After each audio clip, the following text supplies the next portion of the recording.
உங்கள் ஆரோக்கியம் எங்கள் சந்தோஷம். 90 வருடங்களாக வாடிக்கையாளர்களின் நன்மதிப்பை பெற்ற SBS கேப்பை மாவு. சினிமாவுடன் வியூவர்ஸுக்கு வணக்கம். இந்த வீடியோ ரிவ்யூல நம்ம பார்க்க இருக்கிற திரைப்படம் Mister House Keeping. Jump Cuts புகழ் ஹரிபாஸ்கர் வெள்ளித்திரையில ஹீரோவா அறிமுகமாகிற படம். லாஸ்லியா ஹீரோயினா பண்ணியிருக்காங்க. பிக் பாஸ் புகழ் ராயன் இதுல ஒரு முக்கியமான ரோல் பண்ணியிருக்காரு, ஒரு சப்போர்ட்டிங் ரோல்.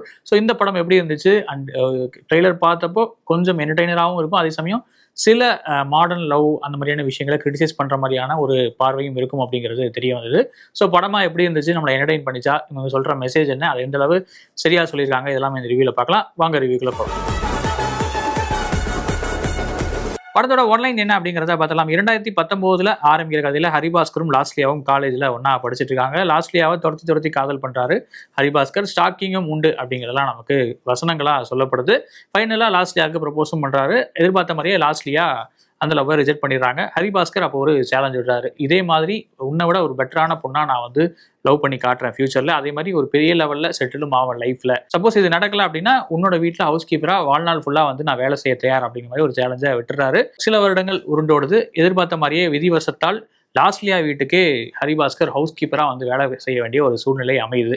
அதுக்கப்புறம் என்ன நடந்துச்சு, லாஸ்லியாவுக்கும் ஹரிபாஸ்கரும் காதல் வந்துதா, அந்த காதலுக்கு இடையில வந்தவங்கலாம் யாரு, உண்மையாவே லாஸ்லியாவோட இன்டென்ஷன் என்ன, ஹரிபாஸ்கரோட இன்டென்ஷன் என்ன, கடைசியில் அவங்க ஒன்று சேர்ந்தாங்களா இல்லையா, இதெல்லாம் சொல்ற படம் தான் மிஸ்டர் ஹவுஸ் கீப்பிங். படத்துல நடிகர்களோட பங்களிப்புலாம் எப்படி இருந்துச்சு அப்படிங்கிறத பார்த்தலாம். டிபிக்கல் 90s கிட்ஸ் ஹீரோவாக ஹரிபாஸ்கர் அந்த கேரக்டரை இந்த மாதிரி ஒரு மீட்டரில் அணுகணும்னு எடுத்த அந்த அப்ரோச் வந்து கொஞ்சம் சோதனையாக மாறிட்டு தான் எனக்கு ஃபீல் ஆகுது. படம் ஃபுல்லாகவே அதுவும் ஆரம்பித்த முதல் ஒரு மணி நேரத்துக்கு ரொம்ப கிரிஞ்சான அப்ரோச்லேயே அந்த கேரக்டர் நடித்த மாதிரி ஒரு ஃபீல் இருக்குது. ஏன்னா அந்த ஓவர் ஆக்டிங் அப்படிங்கிறது ரொம்ப ஓவர் போர்டாக போயிட்டு ஒரு ஃபீலுமே இருக்குது. இன்னசென்ஸ் அப்படிங்கிற மாதிரி நினச்சி சில விஷயங்கள்லாம் பண்ணியிருக்காங்க. பட் அந்தளவு என்டர்டெய்னிங்காக மாறலை அப்படிங்கிறது ஒரு பெரிய சர்க்கிள். ஒருவேளை இந்த ஒரு மணி நேரம் இந்த மீட்டர் வந்து உங்களுக்கு செட் ஆயிடுச்சு அப்படின்னா படம் ஃபுல்லாக அவர் பண்ணுறது அதுக்கடுத்து வர காட்சிகள் ஓரளவுக்கு என்டர்டெய்னிங்காக மாறலாம். பட் ஸ்டில் அந்த ஆரம்பத்தில் இருக்கிற அந்த பிரச்சனை படம் ஃபுல்லாகவே இருக்கிற மாதிரி தான் எனக்கு ஃபீல் ஆச்சு. பட் எமோஷனல் காட்சிகளில் ஓரளவு நல்லாவே ஸ்கோர் பண்ணியிருக்காரு. நிச்சயமாக ஹரிபாஸ்கர் பொட்டன்ஷியல் உள்ள ஆக்டர் தான், அதில் வந்து எந்த மாற்று கருத்தும் இல்லை. பட் இந்த கேரக்டரை அவர் அப்ரோச் பண்ண விதம், அந்த ஓவர் ஆக்டிங்கிறது ரொம்பவே கிரிஞ்சி மீட்டரில் அதிகமாக போயிட்டு ஒரு ஃபீல் இருக்குது. கதையின் நாயகியாக லாஸ்லியாக மெச்சூர்டான ஒரு ஆக்டிங்காக கொடுத்துருக்காங்க. அவங்களோட கேரக்டரும் ஓரளவு ஆரம்பத்தில் சென்சிபிளாக தான் எழுதப்பட்டிருந்துச்சு. அதுக்கு தேவையான பெர்ஃபார்மன்ஸும் கொடுத்துருந்தாங்க.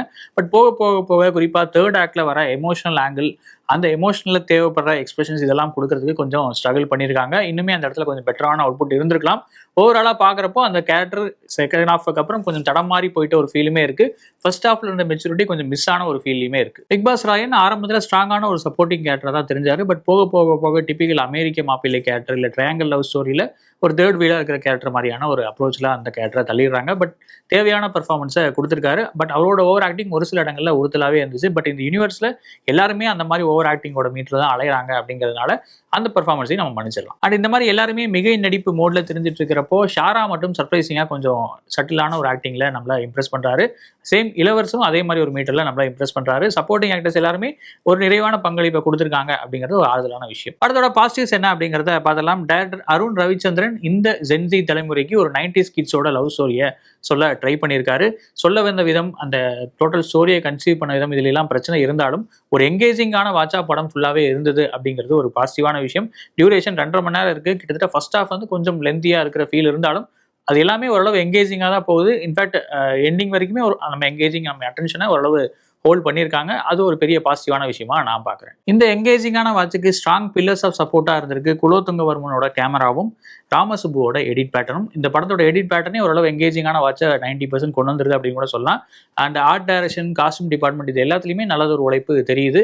எனக்கு ஒரே ஒரு சின்ன நெருடலாக ஃபீல் ஆனது என்னன்னா, சவுண்ட் மிக்சிங்கில் கொஞ்சம் இன்னும் கவனம் செலுத்திருக்கலாமோ அப்படிங்கிற ஃபீல் இருந்துச்சு. ஒருவேளை நான் பார்த்த தியேட்டரில் அந்த இஷ்யூவா அப்படிங்கிறது தெரியல. பட் ஸ்டில் மற்ற டிபார்ட்மெண்ட்ல எல்லாம் ஒரு நல்ல ஒரு அவுட்புட் கொடுத்துருக்காங்க. படம் எங்கேஜிங்காக மாறுறதுக்கு டெக்னிக்கல் வைஸ் ஸ்ட்ராங்காக இருந்ததும் ஒரு ரீசன் அப்படின்னு கூட சொல்லலாம். அதே மாதிரி படத்தில் ஒரு சில மொமெண்ட்ஸ் எமோஷனலாக கிளிக் ஆகவே செஞ்சிருக்கு. அதில் ஒரு எக்ஸாம்பிள் சொல்லணும் அப்படின்னா, ஹீரோவோட தங்கச்சியை ஒருத்தர் வந்து லவ் டார்ச்சர் பண்ணுவான், ஸ்டாக் பண்ணுவான், என்ன லவ் பண்ணியே ஆகணுங்கிற மாதிரி ஒன் சைடில் வர டார்ச்சர் பண்ணுவான். அதை வந்து ஹீரோ வந்து தட்டி கேட்பாரு. டுவர்ட்ஸ் தி எண்ட் இதே மாதிரி ஒரு பிரச்சனையில ஹீரோ மாட்டிட்டு வந்து நிற்பாரு. அப்போ அந்த பையன் ஹீரோவை பார்க்குற மாதிரியான ஒரு சீன் இருக்கும். அது ஒரு நல்லது ஒரு பே ஆஃபாக இருந்துச்சு. ஒரு முக்கியமான கொஸ்டினையும் ரைஸ் பண்ணுது அப்படின்னு கூட சொல்லலாம். ஸ்டாக்கிங், அப்புறம் இந்த மாதிரி பெண்களை வந்து டார்ச்சர் பண்ணுறது, ஒன் சைட் லவ்னு சொல்லி கொடுமைப்படுத்துறது, இந்த மாதிரியான விஷயங்களுக்கு எதிராக அந்த காட்சி இருந்தது அப்படின்னு கூட சொல்லலாம். பட் இந்த டோன் படம் ஃபுல்லாக இருக்கா அப்படிங்கிறது பார்த்தா ஒரு கேள்விக்குறி தான். பட் ஸ்டில் அந்த மொமெண்ட்டுக்காக நிச்சயமா பாராட்டலாம். படத்துல இதெல்லாம் பெட்டரா இருந்திருக்கலாம் அப்படிங்கிறத பார்த்தலாம். முதல் குறையா எனக்கு கண்ணப்பட்டது ஹீரோவோட கேரக்டர் எழுதப்பட்ட விதம். ஹரிபாஸ்கரோட ஆக்டிங்கை தாண்டி அந்த கேரக்டரே அப்படிதான் கன்சீவ் பண்ணப்பட்டிருக்கு அப்படிங்கிறது ஒரு சோகமான விஷயம். அந்த எகெயின் அந்த கிரிஞ்ச் மீட்டர் அப்படிங்கிறது ரொம்ப அதிகமா இருந்த ஒரு ஃபீல் இருக்கு. அண்ட் டோட்டலாவே இந்த மாதிரியான ஒரு கேரக்டர் இருந்துச்சுன்னா அது பாதி படத்தை என்டர்டெய்னிங்கா மாத்திரும் அப்படின்னு நினைச்சிட்டாங்களா அப்படிங்கிறது தெரியல. பட் அது சுத்தமா ஒர்க் ஆகவே இல்லை. அண்ட் இன்னசென்ட்டா அவர் பண்ற விஷயங்கள் கூட நல்லாவே கிளிக் ஆயிருக்கு. எமோஷனலா சில இடங்கள் ஒர்க் ஆயிருக்கு. அந்த மாதிரி ஆங்கிள் இன்னும் ட்ரை பண்ணிருக்கலாமே அப்படின்னு கூட நம்மளை ஏங்க வச்சிருக்காங்க. அந்த ஓவர் போர்ட் போனது இந்த மாதிரியான சிக்கல்கள் இந்த படத்துக்கு ஒரு பெரிய மைனஸ். அடுத்தது ஆன் தி ஹோல் படத்துல சொல்ல வர பெரிய மெசேஜ் என்னன்னா, காதல்னா இப்படிதான் இருக்கணும் அப்படிங்கிற மாதிரி ஒரு டெஃபினிஷன் கொடுக்க ட்ரை பண்றாங்க. இந்த இந்த ஒரு எல்லைக்குள்ளதான் காதல் இருக்கணும் அண்ட் இதுதான் காதல் அப்படிங்கிற மாதிரி சில டெஃபினிஷன்லாம் கொடுக்க ட்ரை பண்ணியிருக்காங்க. பட் அதில் இருக்கிற மெச்சூரிட்டி அப்படிங்கிறது ரொம்ப கம்மியாக இருக்கிற ஒரு ஃபீல் தான் இருக்குது. இன்ஃபேக்ட் ஒரு 90ஸ்ல வந்த ஒரு படத்தில் இருக்கிற ஒரு லவ் படத்தில் இருக்கிற மெச்சூரிட்டி கூட இந்த ஸ்கிரிப்ட்ல இல்லாத ஒரு ஃபீல் தான் எனக்கு தோணுச்சு. இப்போ இருக்கிற காதல் எப்படி இருக்குது அப்படிங்கிற மாதிரியே விமர்சனங்களும் வைக்கிறாங்க. பட் ஸ்டில் இது காதல்ங்கிற ஒரு விஷயத்தை டிஃபைன் பண்ற ஒரு விஷயமா மட்டுமே இருக்கு அப்படிங்கிறது ஒரு பெரிய சர்க்கிள். ஒவ்வொருத்தவங்களோட பெர்ஸ்பெக்டிவ் பொறுத்த வரைக்கும் அவங்களோட எப்படி லவ் பாக்குறாங்க, லவ் எப்படி அப்ரோச் பண்றாங்கிறது மாறுபடும். அவங்களோட ஐடியாலஜி அப்படிங்கிறதும் மாறுபடும். அந்த ஐடியாலஜி இன்னொருத்தவங்களை ஹர்ட் பண்ணாம இருக்குதா அப்படிங்கிறது மட்டும் தான் நம்ம பார்க்க வேண்டியதை தவிர மற்ற எதுவுமே முக்கியம் இல்லை அப்படிங்கிறதா என்னோட பர்சனல் ஒப்பீனியன். பட் இந்த படம் சொல்ல வர விஷயம் இதுக்கு நேர்மாறா இருந்தது. எனக்கு ஒரு சர்க்கிளா தான் ஃபீல் ஆச்சு. அடுத்ததா படம் ஸ்டேஜிங்காவே ரொம்ப ப்ரெடிக்டபிளா தான் ஃபீல் ஆகுது. அதாவது ஹீரோயின் இருக்காங்க, அவங்க ஆரம்பத்துல சண்டை போடுறாங்க, திரும்ப ஒன்று சேர்றாங்க, திரும்ப அவங்களுக்கு ஒரு விரிசல் வருது, திரும்ப சண்டை போடுறாங்க அப்படின்னாலே கிளைமேக்ஸ் என்னவா இருக்கும் அப்படிங்கிறது நம்மளால கெஸ் பண்ண முடியும் இல்லையா? கிட்டத்தட்ட அதே கிளைமேக்ஸ்ல தான் படமும் முடிஞ்சிருக்கு. இந்த ப்ரெடிக்டபிள் ஃபீல், இந்த கிளீஷேடான காட்சிகள் இந்த படத்துக்கு ஒரு பெரிய minus. And again triangle love story அப்படின்னு காட்டுறாங்கனாலே அந்த தேர்ட் கேரக்டரை வந்து நிச்சயமா வந்து ஒரு அமெரிக்க மேப்ல கேரக்டரா மாத்திடுவாங்க. அதாவது ஹீரோயின் கிடைக்காத ஒரு கேரக்டரா மாத்திடுவாங்க. இல்லைன்னா வந்து ஒரு கேரக்டர் அசாசினேட் பண்ணி டோட்டலா ஒதுக்கி வச்சிருவாங்க. இங்கேயும் அதே தான் நடக்குது. நம்ம என்ன யோசிச்சோமோ அதை தான் திரையில பார்க்கலாம் அப்படின்னு கூட சொல்லலாம். கம்போசர் ஓஷோ வெங்கட்டோட சாங்ஸ் எல்லாமே என்டர்டெய்னிங்காக தான் இருந்துச்சு. நிச்சயமா திரையில பார்த்தப்போ கதைக்கு அங்கங்க ஸ்பீட் பிரேக்கரா இருந்தாலும் இந்த பாட்டு நல்லா இருக்கு, தனியாக கூட அப்புறம் கேட்கலாமே அப்படிங்கிற ஒரு ஃபீலை கொடுக்குது, ஒரு வைபியும் கொடுக்குது. பட் பிஜிஎம்ல கொஞ்சம் ரிப்பீட் மோட் ஆனாலும் மாதிரி ஒரு ஃபீல் இருக்கு. நிறைய இடங்கள்ல லூப்ல ஒரே மியூசிக் திரும்ப திரும்ப ஓடுற ஒரு ஃபீல் இருக்கு. அதுவும் எமோஷனான காட்சிகள், ஹீரோயின் ரியலைஸ் பண்ற காட்சி இல்லை ஹீரோ ரியலைஸ் பண்ற காட்சினா ஒரே மியூசிக் தான் பிளே ஆகிற மாதிரியான ஒரு ஃபீல் இருக்கு. இதை தவிர்த்திருக்கலாம். படத்தோட ஓவரால் வெர்டிக்ட் என்னன்னா, முன்னாடியே சொன்ன மாதிரி கிளீஷேடான ஒரு 90s லவ் ஸ்டோரி தான். எனக்கு இது டோட்டலா அவுடேட்டடான ஒரு படமா தான் எனக்கு ஃபீல் ஆச்சு. அண்ட் ஆக்டிங் வைஸும் சில சர்க்கிள்கள் இருக்கிறதுனால என்னை பெருசா என்டர்டெயின் பண்ணவே இல்லை. அதனால இந்த படத்தை பிலோ ஆவரேஜ் அப்படிங்கிற மாதிரி ஒரு வேர்டிக்ல நான் ரேட் பண்ணுவேன்.